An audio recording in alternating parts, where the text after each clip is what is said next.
Hi, Mwangi. Hi, Celine. We are live And at hi, Builders. builders and co-creators. I hope you have had a good day. You're welcome to the Builders Baraza today. Mwangi looks very bright today. I think it's been a good day, and I hope for the rest of you, it's been a beautiful day as well. As promised, we are on air again this 8:30 evening. It's going to be a relatively short show compared to what we had last time. We spent a long time, and we are trying to shorten this so that we can keep your audience to the end. I hope that your week is going all right. I hope that your projects are going all right and you're keeping healthy. Unfortunately, I'm not too healthy today, but the show's got to be on the road. So you're very welcome. And today we are speaking to a homeowner, somebody who has managed to construct a beautiful, beautiful brick house. He lives in the diaspora, and we wanted him to share with us what his work has been. So we are speaking with a gentleman from Virginia, and his name is Michael Wekesa. Michael, you're welcome. Okay, thank you. Yeah, welcome to Builders Baraza, Michael. Yeah, So, Karibu so sana. Michael, will you speak English or Swahili, or shall we just mix, including Sheng? We on yeah, air. we'll do everything. Good, Michael. You're very welcome, and thank you for creating time to speak with us this evening. To get the show on the road, and just so that we can get the context, please tell us where your project is. Where are you? Where have you built that beautiful, complete, nice, smart little home? Okay, my project is in Bungoma, specifically like 5 minutes drive from town at a place called Musikoma. Okay, so this Yeah. is in Bungoma, guys. So the reason I ask where projects are is because some processes that are involved in building depend on the area where you are. So for instance, there are places where you'll get bricks cheaper than other places. This is why I like to put every project that we discuss in context. Yeah. So Michael, at what stage is your project? I don't even think it's a project anymore. That one seems No, complete. it's not complete. It's still a project. It's still a project because I initially started with one house, and it's been a long time. I started with one house, then ended up doing a second house on top of that, and then I've been going like back and forth from one house to the other one. So the main house is albeit close to complete, but then the second one is not even complete. The only things that I've left with are furnishings, in both houses, and then the smaller house I have to redo the tiling. I have to redo, the paint work and all that. So it's kind of complete, but I'm just on the final runs, which, like, those are the most expensive. No one ever thinks like at the Yeah. end that's when you spend the most. Okay. Michael, I'm curious why you're building more than one house. Oh, I'm a lawyer, guys, and we got some really, really, we got some really like funny cultures. So whenever I started building my first house, that was in back in 2014, right? So whenever I started building that, I was married. Then, by towards the end of 2016, we ended up getting a divorce before I finished the house. So according to our customs, I could not do a housewarming in that house without a wife. And if I did that, then I'll have to Okay. build a second house whenever I get married again. So I was like, no, I'm not gonna do that. So I just like I'll build something like a man cave on the side where I can actually be there before then, and then whenever I get married again, I can move into the main house. Okay, okay. And those Yeah. who are watching, that is something that he has shared. It's a bit private. I was just concerned about why he's building two houses. So his marital status notwithstanding, we now understand where he's coming from. Yeah, Okay. Celine. Celine. Actually, Michael, I think you exposed yourself right there. Mwangi, you're saying Yeah. Celine. something. Yeah, I've been following actually Michael. He's a very active member in this group. And I remember, Yeah. I think sometimes last year he posted and actually mentioned that issue about his wife and divorce in the group. I remember it had a huge traction in the group about what his experience. So, But Mwangi, let's not focus on that. yeah, Marital sure. status, we shall not discuss here. I just wanted to know why, two houses, and now I understand it. So, Yeah. Michael, so let us discuss the main one, the bigger Yeah. house. Yeah. Yeah. How big is it in terms of number of rooms, in terms of number of bathrooms? It has two full bathrooms, and then it has three bedrooms. It has a sitting room. It has a kitchen room, kitchen, and then it has It has a dining room, and then it has a like a storeroom. Okay, so it's a Yeah, 3 bedroom with a kitchen and lounge and 2 yeah, bathrooms. yeah, Okay, all right. And again, members, the reason I'm asking this question is because you want to put everything into perspective. Yeah. So, Michael, given that you're away, what was the yeah. first step? How did you decide to build back at home? What is the first thing you did when you decided to build in Bungoma? Yeah, I was kind of just, talking to one of my friends. I have a friend of mine here. We went to school together. So he actually started building his house. And, we was talking there. He told me about it. In just a spur of the moment, I decided, like, why would I not want to build a house? So I decided the first step was to actually, contract people to start, making the bricks. That was, the first step. And then, like that place, that whole place around where the houses are, it was, it was there was trees around it, so I had to cut down the trees and split them into the lumber that I used to, for the construction. Ah, okay. All right. So I see you used bricks, clay Yeah, bricks. Is there a yeah. particular reason you used clay bricks? They were really available. I would say like the raw materials. Like I had a an awesome deal from somewhere. I could make like bricks from somebody's land at a very cheaper price, like at 2 shillings per brick. And that one cuts off because normally they sell at 7 shillings a brick. So getting a way to make them at 2 shillings and then ban them at like 150. That's really cheap. So that's the reason why I went with those. And then I looked also into the buying stones, but then most of them have to come so from very far away. They are not machine cut, and then you have to pay other people to actually cut them into the various sizes. But again, you'll have to run into bigger costs when you're trying to do the plastering because they're not going to be in proper shapes. This is true. And the reason why this is important, members, is especially those of you who are building from the diaspora. And I know that in Kenya today, a lot of people, Michael's age, or many people are not necessarily building where they are born. So, guys, if you want to build, look around and see what is locally available for you because it's going to cut down your costs by such a huge percentage. Mwangi, the last you were speaking, transportation we said would be 25 to 30% of the construction cost, right? Yeah, that's correct. 30%, between 30 and 35. Yeah. 30%. So if you're getting locally manufactured materials, you really do, out of 1 million, you save 300,000. That's really effectively what it means. And for Michael particularly, he realized that in Bungoma there's bricks. He brought people to actually bake the bricks on site, which means he ended up spending 2 shillings per brick, saving 6 shillings per brick. I mean, 5 shillings per brick and transportation. That's a smart choice, Michael, I must say. Yeah, Then yeah, I see the finishing of your house. You have done some key pointing. yeah. Yeah, tell us about that. Is that costly? Why did you decide to do it? The reason why I decided to keep pointing was, the bricks, whenever they were baked and they were, put in a pit or whatever, they didn't come out with a uniform color. They kind of came out with like at least three different colors. So if I decided to do a keep pointing with those three different colors, it would kind of look odd. So I just decided to plaster the whole wall and then actually keep point, the wall, the plaster now. So it actually, Oh, so you could uniform. I see. So that means that you actually did plaster on top of the brick. Bricks, yeah, and then did a keep Ah, I pointing see. on the plaster. Okay, guys, there's a difference. You can actually key point the brick itself without really Yeah, plastering on top. But yeah, the reason why Michael went ahead and did the plastering is because he was keen to have a uniform red color, and then obviously now he did the key pointing.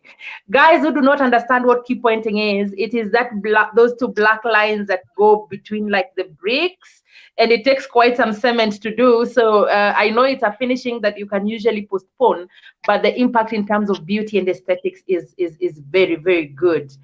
Um, okay, so Mwangi, do you want to take it up? Yeah, yeah, sure. Michael, I have a question. yeah. Maybe when you started now construction, did you have any concerns that actually maybe you had, or some reservation that you had before actually kick off the ground? What are some of the site constraints that had before even involving a contractor? Yeah, the concern that I do have, and actually, it reconstruct the whole, the whole construction industry is, number one is quality. I have just to say right off the bat, like the construction quality, like the quality of one of materials, number one. Number two, the quality of the, the guys working, like the contractors, subcontractors. I've used all of them, and I can just say, I could just look at a picture and tell them, something is wrong with whatever you've done there, because the quality that was way, way low in the first place. I knew that was going to be an issue, but I didn't know how much of an issue it would be. Number two, it will be the, the cost of materials. The one big challenge ahead you have is trying to buy material when you're in a foreign country, trying to buy something else. You just don't have those kind of people you can trust so much to tell you actually what the actual price for the for the material is. So you end up like, if you're spending like 100,000 on buying material, you might be ending up putting like 20,000 into somebody's pocket before you actually. So transparency is another thing. And then like I say, the quality of materials and quality of the of the guys working. And then the timing, there's a, like how long a certain project is going to take. Little did I know, like after started the project, like 5 years down the line, I'll not have finished the same project. Okay, that's great. Yeah. Now, how did you manage now to actually ensure that you achieve good quality and also achieve an affordable cost of budget for doing this? How did you take that? Yeah, I think I've achieved quality on my project by paying a very steep price. That house, I was supposed to do housewarming in December 2017, and everything was on schedule. Everything was done until I got back to the house. It was painted, tiling was done, and everything. Both houses, everything was done. I was ready to come in, just go buy furniture and then do the housewarming. But then when I came and looked at the, the way the tiling was done, the way the paint work was done, I had to pull down the whole plaster on the inner walls, pull everything down, pull up all the tiles, pull them out, pull down the whole slab on the floor, pull it out, and start doing again. And then on the outside, if you look at some pictures, you'll see like one picture got a red color on top, and then it got just cement, freshly done cement on the bottom. I had to redo that because there was water seepage from the ground coming up, and so the cement was falling off. So it came at a really, really steep price because I had to redo all those kind of things, like like the picture you're showing right now, the tiling and all that. We had to, I've had to redo those, take them off, and I'm starting doing the tiling again. Okay. Actually, Yeah. Yeah. I once followed up on your post, and there's a video I saw once you shared about tile. I'm going to play it. I think it's about 5 seconds. Uh, just a minute.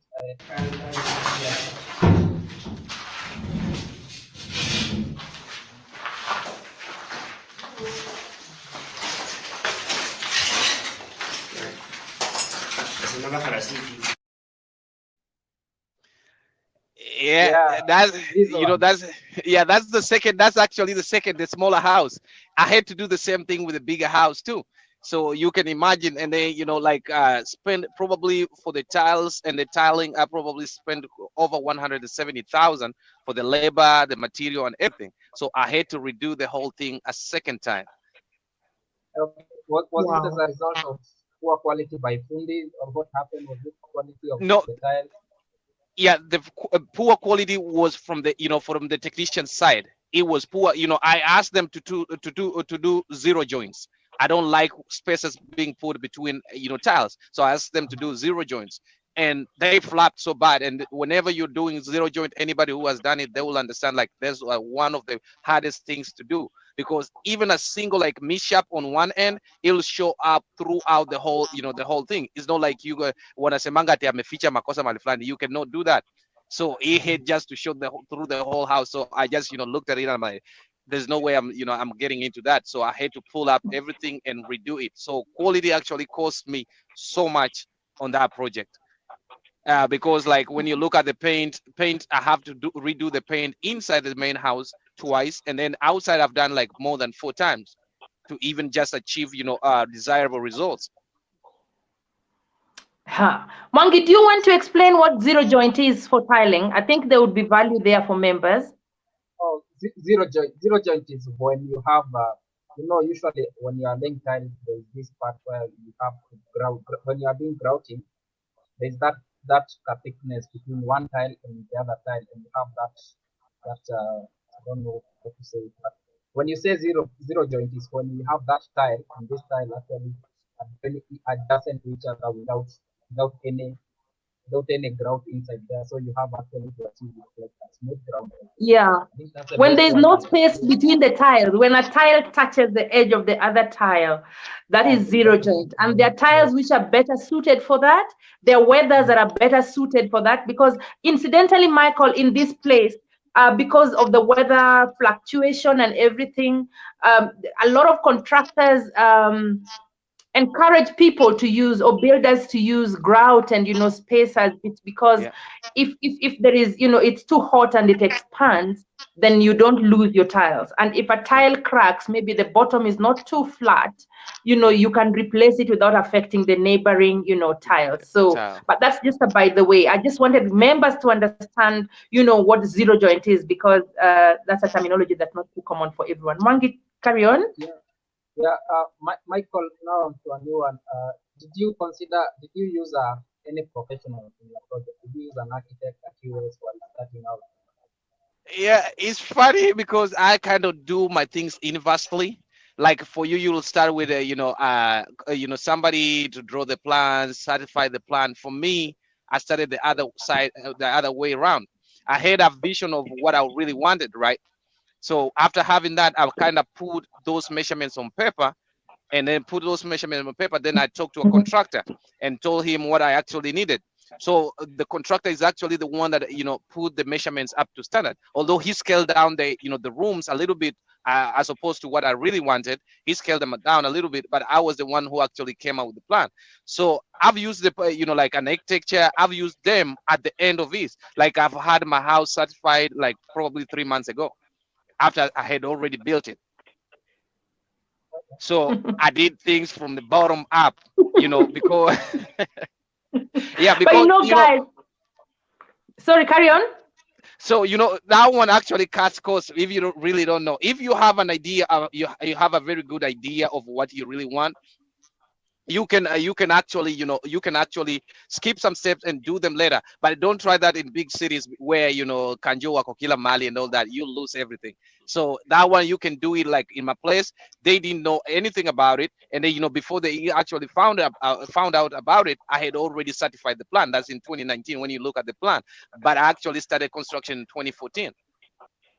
So I Yeah. had I had professionals here and there, during certain stages. I will always have a professional, but I always had a contractor whom we had to part ways, 3/4 way through the project. After I had very serious quality issues, very serious, like misuse of resources and kind of stuff. So after that, I said no, hey, stop it. So I had to go back to the drawing board and find somebody else to carry on the project. Mwangi, have a comment or an observation. For a lot of the projects that we are seeing people building or questions we are asking in the group, I realize that hardly any contractors take projects from the beginning to the end. Somehow contractors are sent away when the project gets to a certain stage. And the main reason people give is either their poor estimation or lack of supervision or quality or how they are spending money. We really, contractors in this group, or people who are interested in managing projects, we really have to think through why this happens. Because the minute that a builder or a home builder hires you as a contractor, they are seeing value in having a contractor on their project. But ask yourself why at some point they ask you to leave. What's really the matter? Why do people get rid of their contractors midway? Some get rid of them and get new contractors. Others get rid of them and continue on their own. Really, contractors, I am throwing the ball into your court. Really ask yourselves why this happened and why.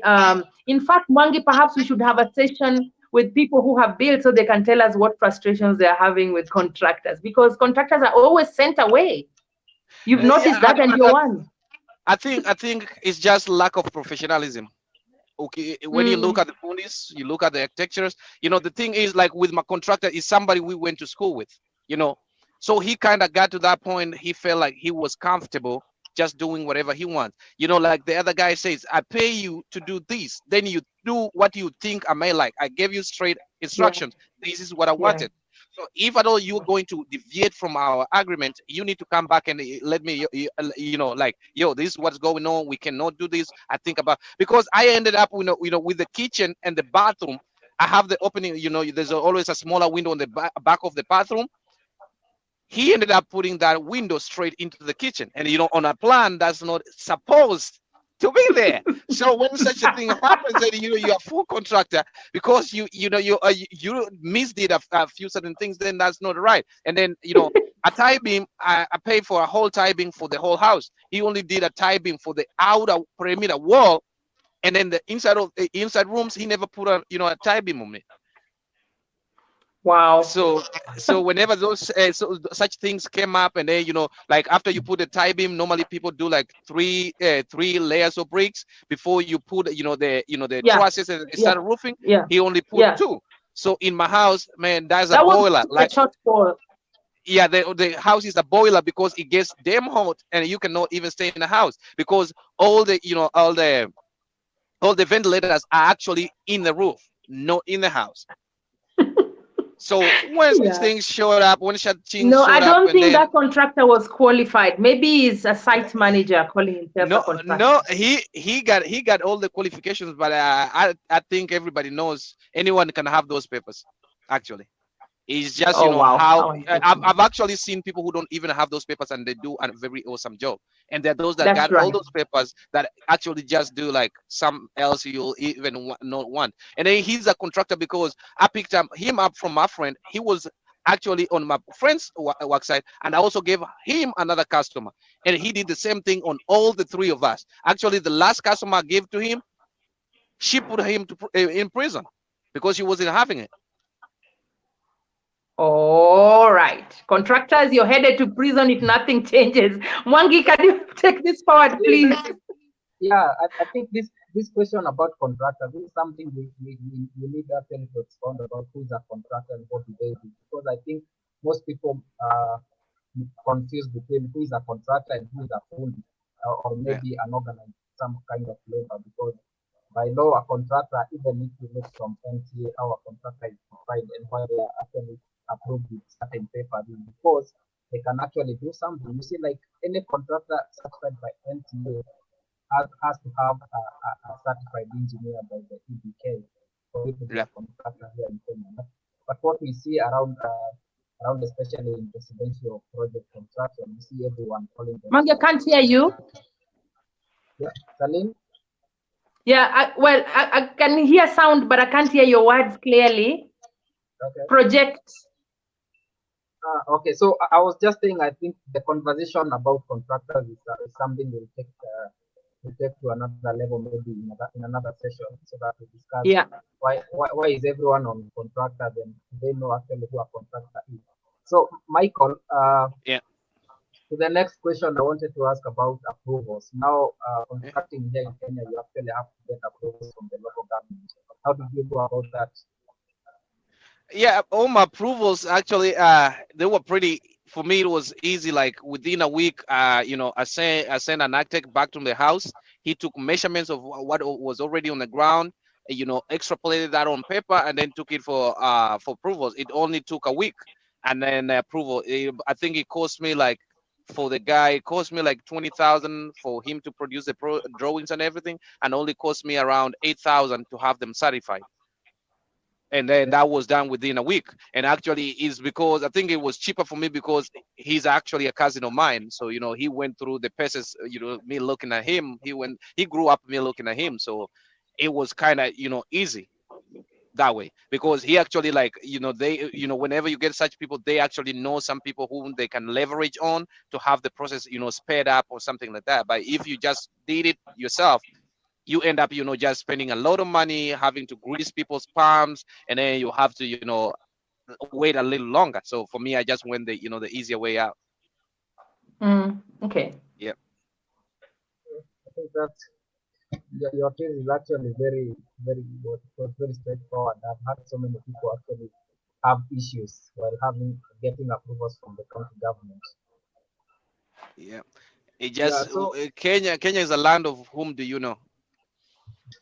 yeah, it's unfortunate. So Yeah. now back to the contractor. Can you tell us Yeah. where did you source your contractor? Did you engage in a formal agreement while Yeah, doing the whole process? we did a formal agreement. I had my lawyer take care of that, and then the reason that's just why I didn't really want to follow through with pressing charges against him and having him redo the whole work was that is somebody that you've grown around, that's somebody you went to school with, that's somebody you are at least closely related to. Then after that actually land, I'll never put somebody I'm related to on my project, because if you're going to play me daddy, I should ought to just also play you daddy in return.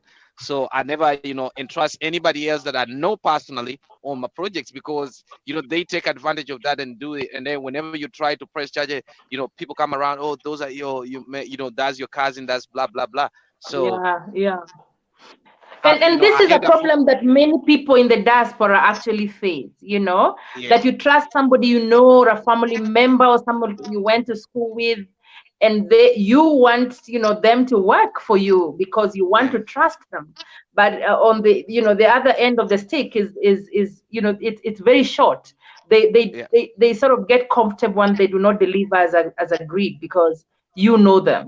There are other dynamics that come. So I always tell people in the diaspora, if there's a professional in your family, engage them by all means, but let the deal be professional. But No, if there's no don't. professional in your family, just get a professional and Okay, let your relatives take pictures and send to you, but let the work be okay, done by a professional. Celine, I'll tell you this. You rather it's rather you lose one thing, not two things, because if you engage a professional from your family, you have a chance of losing two things: the relationship and the money. Yeah, So I'd rather lose one thing. I'm not gonna lose two things. I'm not gonna lose a relationship over money, and I don't want to lose money over relationship. So I just get put it. those two things separately. You can have your family member just to confirm like everything is going on, but that likelihood of actually finding a family member who can actually do that job without shortchanging you is really close to minimum, zero, close to zero. So you don't want to risk two things at the same time. Kenyans, members with relatives abroad who are asking you to support them, please be nice. Be nice. You're on the radar every day, Mwangi, carry on. Salin, I think I'm looking at the comments, and I think I'm having an issue with my audio reaching out actually on Facebook. But inside here, Okay. I think my audio is good. But I can see from the comments, I've seen a couple of people, maybe five, saying I'm inaudible. Like they can't actually. I'm breaking up, so I don't understand. So I was thinking maybe you can I carry just on with the carry on. section. Eh? Yeah, No yeah. worries at all. Let me take it from here then. So, Michael, how did you monitor the progress of your construction? Yeah, I did it. I did it via WhatsApp, Facebook Messenger, and then calls. And I must say that that might be the next most expensive thing after the materials and labor. Like Communication. communication. I get charged 20 shilling a second. I'm calling over there. And then whenever I had my first contractor, I had to stay on him all the time to make sure he shows up at the site, to make sure the guys are doing what they're supposed to make sure that he went and procured the materials, to make sure that he procured the right materials, and to also make sure, I had to watch his back to make sure he didn't go and sell off the material. So communication is a really big tool, but unfortunately it's very expensive calling from this end. In a month, typically I spend around like close to 50,000 just on credit, just calling. Yeah, Yeah, yeah, that's enormous, and then I've been doing yeah. that for years. That's really expensive. Yeah, perhaps, maybe if you're building and you're out there, maybe you can agree with your contractor that at the end of the day, they probably record for you progress on video and send to Mhm. you. So that when you're Yeah. calling, you're not asking basic questions. You're asking questions based on what you've already seen on the video. Perhaps that would be helpful because, as Michael says, communication and coordination can be so hard. And then if you're in the United States, there's other issue of time zone. You want to call when people are asleep. So Yeah, yeah. yeah. It was, we agreed like he was supposed to do that. I wanted to minimize the amount of money I'm spending on credit to call. But whenever if you have a contractor or you have someone working for you and you agree on, at the end of the day you're supposed to show me the progress, send me pictures, send me videos, and at the end of the day he makes an excuse, my phone was off. The second day he does that, you should get worried because there's something going on that you might not like at the end. So it was one excuse after another one. So I got to that point where I just hate to be on call almost all the time. Yeah, Okay. I had a brother in Nairobi. I had to move him from Nairobi, tell him to stop his job to actually go there and actually start looking over the project. Okay. Now, Yeah. Michael, did did did other than the contractor and the fundis, did you have another supervisor on site? Somebody Yeah. between your contractor maybe and the fundis. Was there somebody else in between? Yeah, I didn't use a go between, but my father and mom are there. They used to look over the project, and then I have a brother, I have a sister. Kind of giving me timely progress on how things were going. And then the only downfall to that was the kind of quality I expected is not something they used to. So it was kind of very hard for them to project the same quality requirements I wanted on the guys that working, but at least I knew I had some other people looking over the project. Okay. Yeah. So guys, if you're in the diaspora and you're watching this, and the reason I'm asking Michael this question is sometimes the understanding of the level of detail that is required or the quality of finish that is required by the client in the diaspora is not very well communicated to the contractor. Maybe they think because the owner of the project is away, I'll get away with a crooked corner here and there. Or, the detail on the wall. Mwangi, maybe you can show us, where there is the arc. Those things are so important to some people. Therefore, I always say that much as you have a contractor, it would help to get somebody. You see those two corners there where there is the curve and then it steps up, where there is the white. Those corners are for aesthetic purposes, really. And the minute they are crooked, you have lost the reason why they're there in the first place. So I always say it's important to get somebody who understands your level of detail or who understands what you mean when you say a good finish. Then that person should work with the contractor here and tell the contractor, before you send that picture, rekebisha ile kona. It will not work. So I always say it's nice to get somebody as a buffer who understands what you mean, you the diasporan, what you mean when you say a good finish. That way you save on communication, you save on many heartaches, and you get a good job done. Yeah. So Michael, this gate, I'm going to ask you about the cost of the construction, but tell us about this gate. What is it Okay. made of and it cost? It's so grand. Yeah, actually, that gate is funny. Yeah, I think Mwangi, you must have seen that post too. So I posted in a Yeah, I group. did. I wanted a guy to go and work on my gate, make me a gate, because I learned one thing: when you do things locally, you save a lot. So I wanted somebody to actually go do it. And then this guy showed up from Kisumu, I think. We went through the paces. He gave me a quotation and everything, right? So it was for him to show up at the site, and then he'll be given material, and then he'll begin working. So he actually went to Bungoma, and what his thinking was, I was just gonna send him money to buy materials and then go start working. But then what he didn't understand is, like, I've been conned already. People have asked for money to buy material, they don't buy, and they go off with the money. So he thought I'll do that. So whenever he went there, then I asked whoever that was in charge of the project to actually go meet him. They go to the hardware, he gets the material that he wants, and go. The guy got vanished. So it just happened for you to travel from Kisumu. I actually traveled from I think around Kisii area to Kisumu and then down there. And then whenever he got to Bungoma, he thought like I could just get away, get the money, pretend as if I'm getting material, and run off. So whenever I sent somebody to go meet him, he got lost. He didn't pick up his phone or whatever. So what I ended up doing, I just used the same quotation he gave me. I went and purchased materials, and then gave a local guy, and that guy, he's the one that did the gate, he's the one that did the water tank tower. So I kind of just explained to him what I really wanted, and he actually did an awesome job. Just from here, I called him and explained to him how I wanted things done, and he actually did it. Yeah, but Yeah. I'll say for the material they're really expensive. I use only use what do you call the black pipe. The whole gate probably weighs over 4 tons. And how much did it cost? It costs the gate and the labor, and then the materials probably cost around close to 160,000. Oh Yeah, wow, because that's not a cheap gate at all.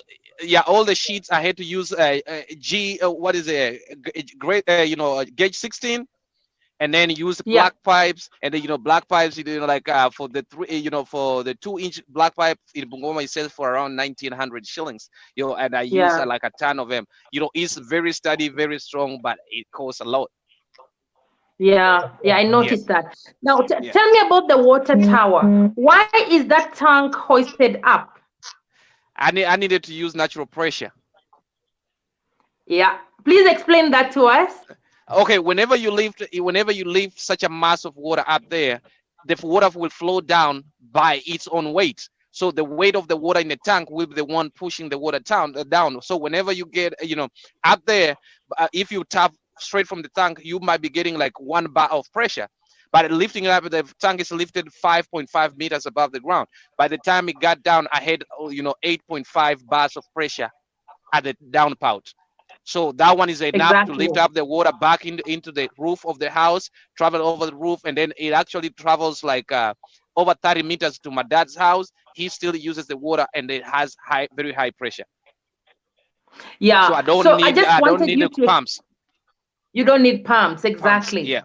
You Yeah. don't need pumps. So guys, the gravity helps with Yeah.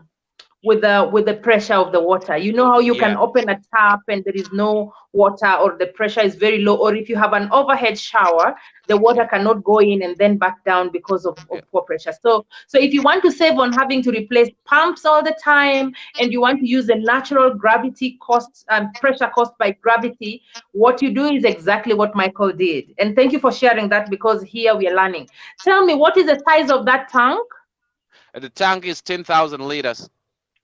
And how are you able to tell, Yeah. how are you able to tell the thickness of the stand that you required, so that that tank can stay up and not drop? Okay. I actually engaged somebody again from the group, and then me and him parted ways in this. He actually suggested me using 2-inch, you know, black pipes. And then when Two inch. I can 2-inch. Then I looked at it. I told him there's no way that can work. I have some background in construction. I worked in Nairobi for 7 years in construction. Like garages, garage equipment, tire change. I did that kind of job. So looking at even just a lift that lifts a car that is only 1.5 tons up, is substantially heavy. So for such, I felt like Yeah. that was inadequate. So I actually chose something. Somebody else told me a 3-inch. I just went for a 4-inch myself. Yeah, just to be sure it can handle that weight. Because water whenever Yeah, water is really heavy. even I can tell that 2 inch is too thin, or unless he was giving you a quote on an empty tank. When you give guys, when you're getting an estimation of how thick the piping should be, can you guys hear me? Michael, can you hear me? Yeah, Yeah, yes, Celine. I kind of lost your voice because somebody was trying to call me. Let me see if I can get it back. Okay, so I'm saying, and I'm just sharing, reiterating it to members, that if you're looking for the thickness of the pipe that should hoist your tank up, you should be considering a full tank of water, not an empty tank. Even I can tell that 2 inches pipe is too thin. I can't Yeah. believe somebody would do that. It is. So Michael, how does water get up to that tank? Okay, right now I haven't finished the whole project with the water. Right now I still buy potted water where I have a truck bringing water and hoist it up with a pump. But whenever I'll do my well, I'll do my borehole. I just have to do a pump that will pump straight from the from borehole all the way up. But I also have another division of the plan where I feel like I need to have an underground tank where I can have bigger storage, and then the water will be pumped from the underground storage to the one high up. I see. Okay, so tell me how you paid your workers. Paying, actually, I had people Not saying not is not the paying. amount, not the Yeah, amount, not the no, amount, but yeah, how did you how? pay them? Yeah. Yeah, I hear people saying it's hard for you to pay workers when you are in the diaspora. I think it's very easy when you are like in the US, Canada, and UK, because there is this app called now it's called SendWave. It used to be called Wave. I can directly pay through M-Pesa. I can directly pay to your bank. So payment wasn't an issue for me, and actually it's free. So I don't have to incur any cost to pay somebody. I just need to know how much they need, and then I can actually send it, and it's instantaneous. It's not like you have to go to a bank, line up, nothing. It comes in, goes straight through Mm, your person, and then you can do whatever you want after that. I see. And what exchange rate do you use when you're paying them? Yeah, when you use SendWave, actually the exchange rate right now is 100.93, and then for Western Union is around like 97. For MoneyGram is around like 99 and 98, 99. So their exchange rate is not that bad. They only make money from exchange rates. You know, they don't charge you like Western Union does make money from exchange rates, and also Yeah. charge you for the service. For them, they don't charge the service. Actually, it was started by guys from New Jersey. They came to Kenya. They were doing a project, and it was very expensive for them to keep, sending money using it, MoneyGram and Western Union. So they just came up with an app which is actually free. Right now, you can do Kenya, Uganda, Tanzania, Ethiopia. I know, like right now, you can do the likes of Nigeria and all that. So they are, growing every day, and the good thing is free. I see. What did you call it? What What did you call that money transfer is called product? SendWave? Right now, it's called SendWave. Sendwave, I see. Guys in the Yeah, diaspora, find Sendwave if you don't know about it, so that you can save money on exchange rates and on, because it's an app that does not yeah, charge you for the yeah. service itself. Yeah. Now, Michael, before we go to the do's and don'ts, are there any concerns you had when you started that actually you realize shouldn't have concerned you, or any concerns you had when you're starting to build that became a reality? Yeah, the concern, like I think the biggest concern that I had a problem with started. I'm a kind of a person who pays attention to detail. Like a small detail. I've known, like with the house, I wanted an open plan between the dining room, the kitchen, and then the living room. But then the fundi decided to put a wall. You know, such things made me bring down a whole wall because of that. So for me, I had a problem with the quality. I knew the quality was going to be challenging because I'm really paying attention to really small details. I gave the person who did like the furniture, and the furniture, not the seats, but the wall units in the kitchen, and then in the living room we have that entertainment center. The person who did that and did the wardrobes, I had very huge issues with her. I actually picked her up from this group again, and then she ended up just being you call them brokers. And then she picked the fundis and then went there, worked the fundis. They did whatever they did. She ended up, actually handing over things that I did not ask her to make. She made something she thought I would like.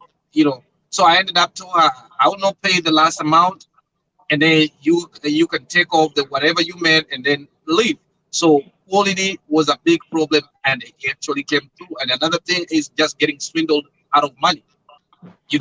you know the Yeah. price for a sand of lorry goes for 7,000. Somebody tells you 10,000. You then I got to that point. They told me a lorry of sand is not good. Let's buy in tonnage using tippers. A guy goes and brings in a tipper, says that's 30 ton, that's like 25 to 30 tons. You end up with 15 tons, kind of stuff like that. So I knew that was gonna happen, but I just didn't really know to what extent. But I actually paid dearly for that too. Yeah, I mean, this breaks my heart really, because it's not the first time that we are hearing people, especially in the diaspora, complaining that they got fundis from here or contractors from here who ended up being dishonest. So now, guys, let me just tell you this in black and white. As we continue speaking with people or homeowners who have sourced fundis and contractors and professionals from this group, if you did a good job, we will give you a shout out for sure. If you did a poor job, we will still call you out in the group, in the Baraza, because we do not want to provide space for people who are going to be brokers or people who are going to be dishonest or people who are going to be con men, stealing from people who are here and away. So from now forward, like now, I'm very tempted to ask Michael who it was.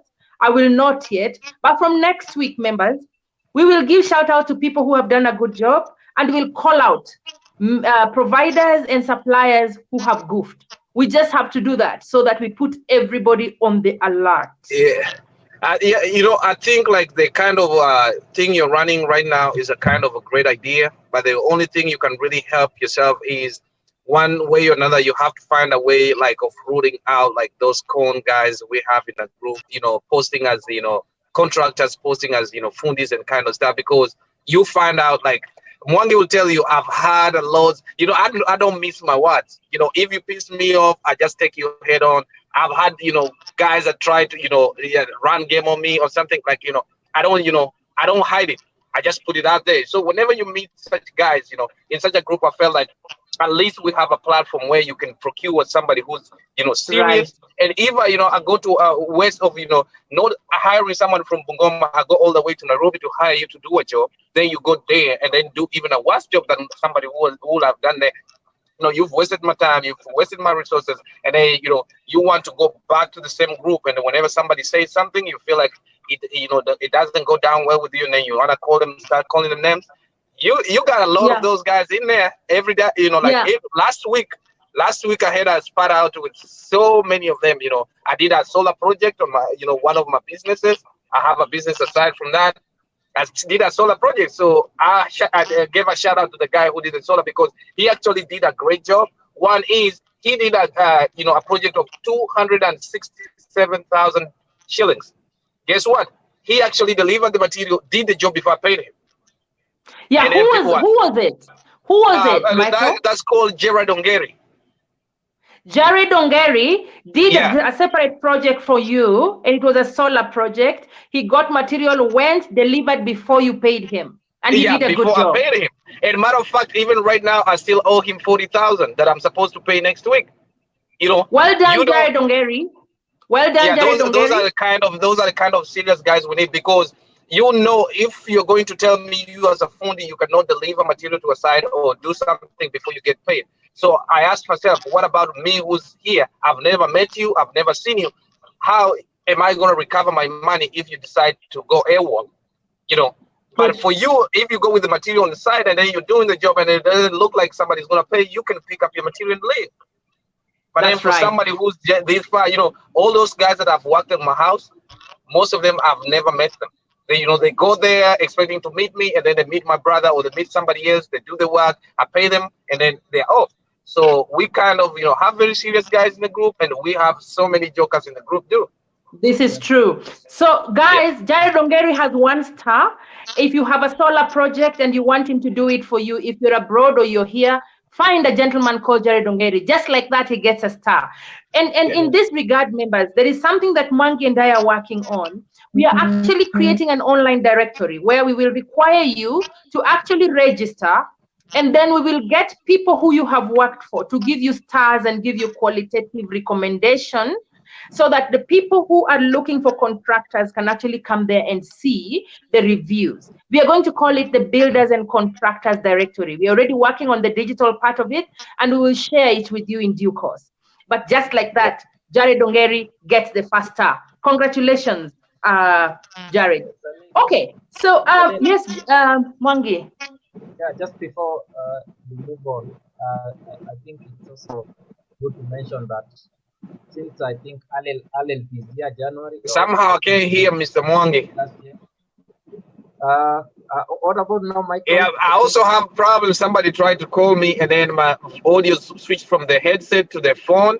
So now I kind of have the volume at a very bare minimum. I didn't want to, cut off the call and rejoin the whole conversation. So I'm kind of having issues hearing whatever you have to say.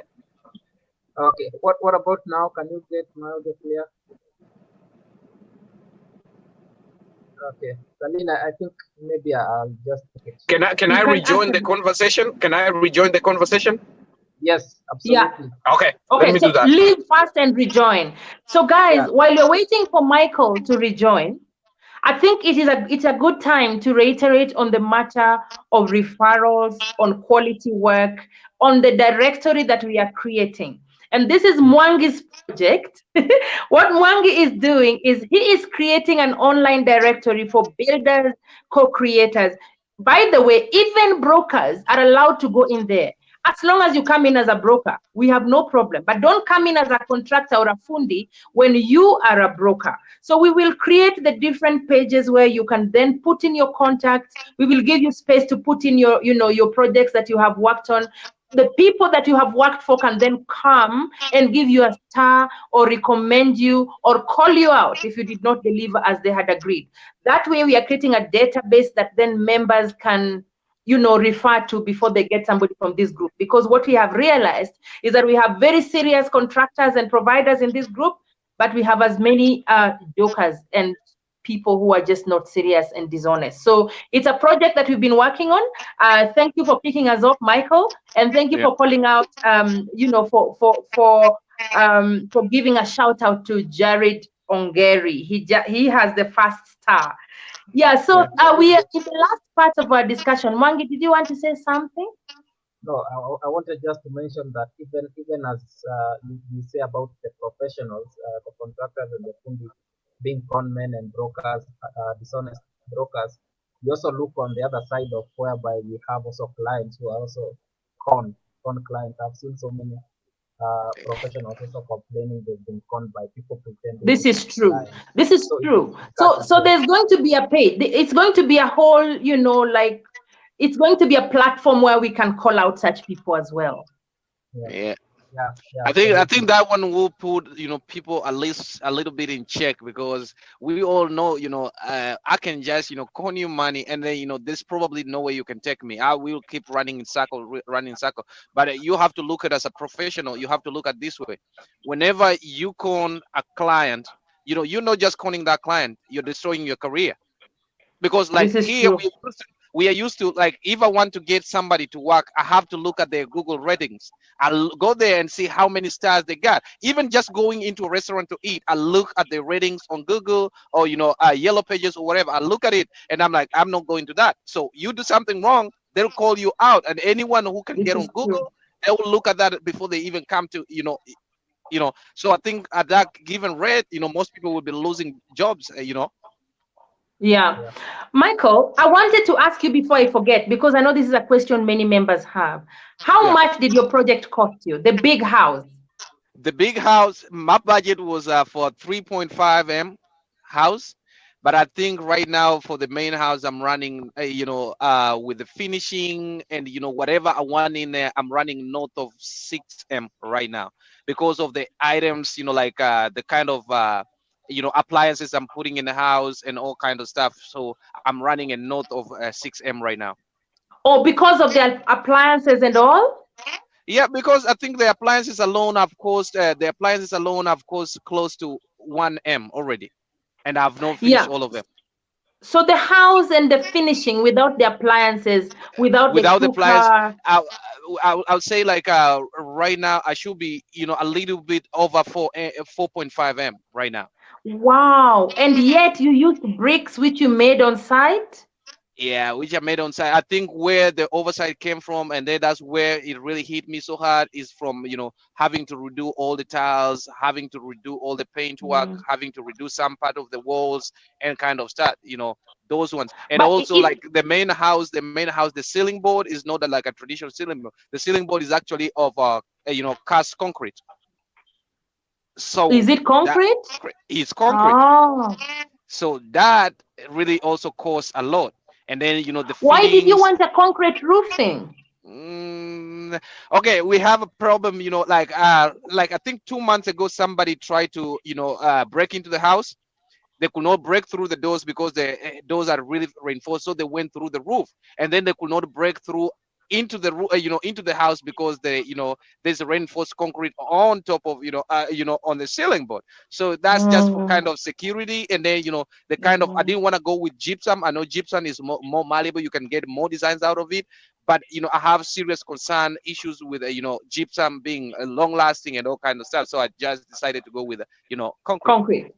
Yeah, so then I would understand where the cost is coming from, because first of all you had to repeat a lot of things, Yeah. and then you went and had a concrete roofing. So yeah, I would understand why it would cost you about 4.5, because Yeah. if you did those tiles on site, I expected much less really without the Yeah. appliances. So now I Yeah. understand what's driving the cost. So Yeah. Michael, before we go, please Yeah. look into the camera and talk to people in the diaspora who want to build back at home. What should they do and what must they not do? you know looking back and then going through the process I went through, my first advice is, before you start building, first of all, do a recon by yourself. Go through the process, look at what you can procure locally, and if possible, make sure you acquire most material locally, or you actually make your own materials. Like I did a fencing project, I had to make my own fencing post, because one fencing post was costing like 1700 and I needed over 200 of them, so that one was too much. So I did make them for like around like 97,000 and actually got a surplus. So do that. And then also, like, if you're building Who gave you the quote for 1,700 for concrete poles? Who? for concrete poles, there's a company in Bungoma. I can't remember what the name is, but there's a company, a big company in Bungoma that just make concrete poles. One pole that's 9 feet is 1,700, one piece. Wow, that's really costly. But well, okay. I thought it was Yeah. a member of this group. No, it wasn't a member. That's just a company from right where I live. So I decided to do my own things. Like when you look at the water tank, I saved a load by doing that. When the gate, I saved a load by doing that. So most of the time, do your own, make your own materials if possible. And then another thing is, if you're building on ancestral land, well and good. But if you're going to buy land, I know this old adage of, everybody in the diaspora want to buy land in Nairobi, want to buy land in Mombasa, Kisumu, or whatever. I prefer to build in your ancestral home, or, towns where you actually come from. Because look at it this way. My house is sitting on in a 1.5 acres of land. How much would that cost you in Nairobi? In Bungoma, that one It cost doesn't. me less than 3 million. So if you're going to spend that amount of money just on buying land alone, and then you go back and start building, that's going to be costly. And also, like the other guy said, for me, all materials, I source them from one person and I know them, personally. If I go to that hardware, I can walk straight into the back office and talk to the owner of the hardware. So I buy my materials from one place, so I know the materials that are being delivered are of high quality, and I'm getting the real price. I don't even buy material at retail plus price. I buy them at wholesale price. So I that see. one saves you a lot more. And then another thing is, find someone whom you can trust 90%. I know there's nobody you can trust 100%. That one is a lie. Find somebody you can at least trust 90% and let them be in charge of the project, not in charge of the money. Don't Whenever you introduce money into any relationship, the chances of it going ori is very high. So if you have to deal with the fundis, deal with the fundis. If you have to deal with whatever is in charge of it, if you have to pay them something, do that, but don't give all the money to one person to be in charge of everything. Because if that one person goes AWOL with a huge amount of money, like one of my friends, he gave the fundi like over 600,000 and the fundi went AWOL. That was really costly for them. So with that in mind, and I think also, don't be building for 10 years without ever going home. Go and visit the project for yourself. Yeah, we have guys building here in the US. I've met so many guys who've been here in 40 years. They've built a house a long time ago. They've never even gone home. For me, I normally come home every 2 years. I Yeah, so see. yeah, and then also just I think hire professionals. Just hire a professional. The chances of a professional actually messing up a project are a little bit more lower than just hiring a quack from the village to come work on the project. I get that a This lot. is true. Like back people back at home tell me I don't want to give them jobs. I tell them, but I tell them, you know what? I'll give you a job and you screw up the job. Me and you are screwed because I'm gonna want you to redo the job. I've had like my plumber.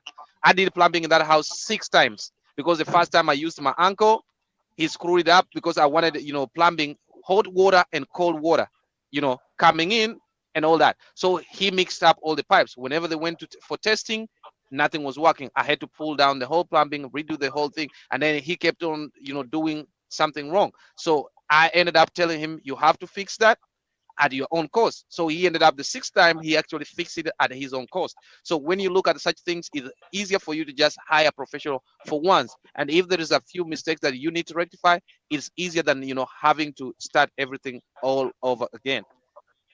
I see. Thank you. Mwangi, do you have any Yeah. remarks? No, no, I think just thank you, Michael, for actually accepting our invite. Can you get me? Is my audio clear, Salim? Yeah, I can hear I you can now. hear you. Okay, I've kept a step back because people complained about my audio. So thank you, Yeah. Michael, for actually accepting the invite to be brother. Uh, you have seen I actually follow you so much because you are a very active member in the group, and Yeah. I think I wish you all the best because you said you are still constructing, still building. So I wish you all the best. Okay, Nice. thank you, and Thank you. it's a Thank you honor. for. It's a honor for you guys hosting me. I know it's been a long road, but I think it makes it even easier. Right now, like I know when I can wake up in the middle of night, put an advert there, and I know by the next day I'm gonna get like 4 or 5 guys, actually doing it. But back then, I had to rely on who knew who before I Yeah. could get anyone. Yeah. So right now is a little bit easier, even though we have all those challenges, but it's a little bit easier. And the kind of program you guys are running, I feel like is actually a very good product that you guys are running. And I really, I'm happy, in the initial stages of the program, I've already been featured, and that's really awesome. Thank you. Excellent. Thank you for coming. We appreciate your sentiments, and we are glad that you're seeing value from the group through the miles. We are improving it over time. Thank you for creating time to speak with us and to share your experiences with us. On behalf of members who have learned something from your story, thank you very much. And you have a good night. I think it's your afternoon. Have a good afternoon. Yeah, it's afternoon now. Just gotta just get back to work. It's a grind. Okay. It's always grinding. Excellent. Thank you so much. Run to the grind, and God bless you, Michael. Okay, bless. Asante sana. Okay, so point. Yeah. So, yeah, Salim. Hello? Bye.